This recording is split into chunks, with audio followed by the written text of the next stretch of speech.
박성민 목사의 매일 큐티 묵상입니다. 골로새서 4장 2절로 9절입니다.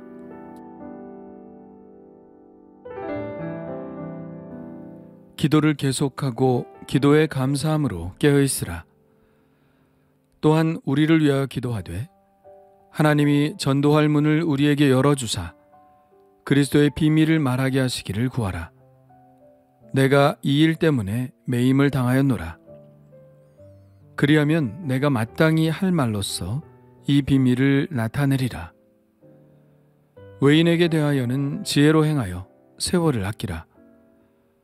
너희 말을 항상 은혜 가운데서 소금으로 맛을 냄과 같이 하라. 그리하면 각 사람에게 마땅히 대답할 것을 알리라.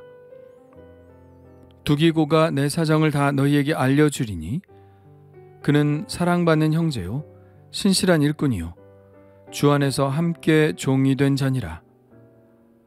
내가 그를 특별히 너희에게 보내는 것은 너희로 우리 사정을 알게 하고 너희 마음을 위로하게 하려 함이라. 신실하고 사랑을 받는 형제 오네시모를 함께 보내노니 그는 너희에게서 온 사람이라. 그들이 여기 일을 다 너희에게 알려주리라. 아멘.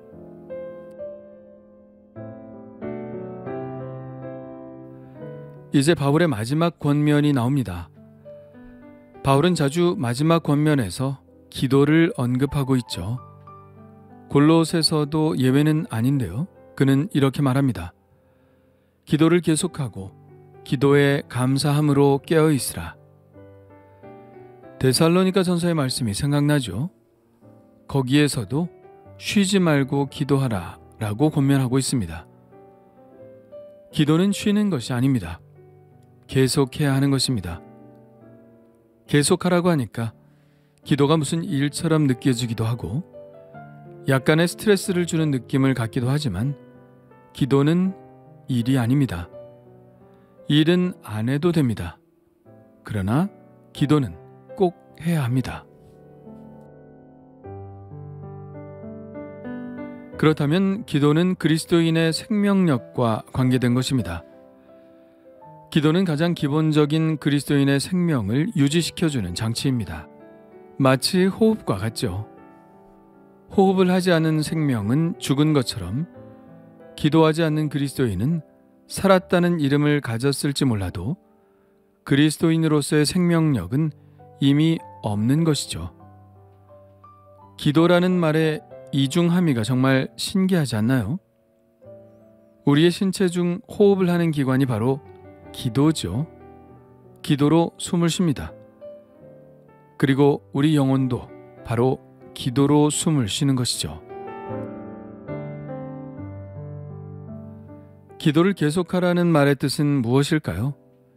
매일 무릎 꿇고 기도만 하고 있을 수는 없지 않겠습니까? 그렇습니다. 그럴 수 없죠. 그렇다면 기도를 계속할 수 있는 방법은 무엇일까요? 그것은 하나님과 끊임없이 대화하는 방법으로 기도하는 것입니다. 일을 하면서도 공부를 하면서도 어떤 결정을 내리기 전에 걱정이 엄습해 올 때 두려움이 찾아오려 할 때 그때 우리는 하나님과 대화해야 합니다. 나 자신과 대화하지 말고 그저 생각만 하지 말고 하나님과의 채널을 열고 대화해야 합니다. 기도를 계속하라는 말은 그러므로 항상 하나님과의 대화의 채널을 열어놓고 살라는 것이죠. 이것은 매사에 하나님의 존재하심에 깨어 있으라는 말입니다. 2절 후반절에 있는 권면, 기도에 깨어 있으라는 권면이 바로 그 말씀이죠. 깨어 있는 상태로 살라는 것입니다. 하나님과의 채널을 늘 열어둔 상태로 살라는 것이죠. 위기와 시험은 항상 우리가 하나님과의 대화의 채널을 닫아둘 때 생깁니다. 하와와 아담이 시험에 들었을 때도 그들이 하나님과의 대화 채널을 닫아두었을 때 발생한 것입니다. 우리의 시간들을 한번 되돌아보세요. 하나님께 우리의 마음을 열어둔 채로 살아가는 시간이 맞나요? 아니면 하나님과의 채널을 닫아둔 채 내 마음대로 살아가는 시간이 많은가요? 그렇다면 이제 이 말씀을 보았으니 하나님께 대하여 깨어있는 채로 살아가는 시간을 늘려가는 것은 어떨까요? 늘 순간순간 자신의 상태를 점검해 보는 것은 어떨까요? 내가 지금 하나님과의 관계에 깨어있나? 하나님의 채널과 맞추어져 있나? 이렇게 순간순간 나의 상태를 점검해 본다면 우리는 깨어있어 늘 하나님과 대화하는 상태가 될 것입니다. 3절도 기도에 관해서 말씀하고 있는데요. 기도할 내용에 대해 말하고 있죠. 또한 우리를 위하여 기도하되 하나님이 전도할 문을 우리에게 열어주사 그리스도의 비밀을 말하게 하시기를 구하라. 내가 이 일 때문에 매임을 당하였노라. 그리하면 내가 마땅히 할 말로써 이 비밀을 나타내리라. 골로새서에서 자주 등장하는 말이 또 나오죠. 바로 비밀, 그리스도의 비밀입니다. 이 비밀은 바로 복음이죠. 더 자세히 말하면 이방인들에게까지도 이 복음이 열려 있다는 사실입니다. 바울은 이 사실을 알리기 위해 이방인의 사도가 되었죠. 그러나 이 비밀을 이방인들에게 드러낸다는 것, 다시 말하면 이 비밀을 알린다는 것이 쉬운 일은 아니었습니다. 이 비밀이 알려지는 것을 싫어하는 세력들이 있기 때문입니다. 그 세력은 갖가지 방법으로 바울이 이 소식을 전하는 것을 방해하려 했죠. 이 저항은 어쩌면 당연한 것입니다. 하나도 이상한 것이 아니죠. 그리고 이 저항에 굴복하지 않아야 하는 것 또한 당연하고요. 저항은 그 일을 그만두어야 하는 이유가 아니라 그것을 극복해야 할 이유이죠. 전도하다가 장벽을 만나는 것은 당연합니다. 그리고 그 장벽을 뛰어넘어야 하는 것도 당연한 것이죠. 그래서 바울은 지금 매임을 당한 상태에 있습니다. 아마 에베소 감옥에 현재 수감되어 있는 것으로 추정합니다. 그는 지금 아무도 만날 수 없는 상태에 있죠. 그야말로 언택트 상태입니다. 그럼에도 불구하고 이 장애는 그가 복음을 전하는 것을 그만두어야 하는 이유가 되지 못했습니다. 오히려 더 기도해야 할 이유가 되었죠. 그래서 그는 기도 부탁을 하는 겁니다. 하나님이 전도할 문을 우리에게 열어주사 그리스도의 비밀을 말하게 하시기를 구하라. 그리고 그는 그렇게 될 것으로 확신하고 있습니다. 4절입니다. 그리하면 내가 마땅히 할 말로써 이 비밀을 나타내리라. 그는 감옥에 갇힌 상태에서도 복음 전파를 위해 기도 부탁을 하고 있습니다. 언젠가는 하나님께서 길을 열어주실 것이라고 믿고 있는 것이죠. 우리는 어떠한 상황이든지 복음 전도를 포기하지 말아야 합니다. 가능하지 않다면 가능한 방법으로 계속해야 합니다. 어떻게 그 일이 가능한지 바울도 잘 알지 못합니다.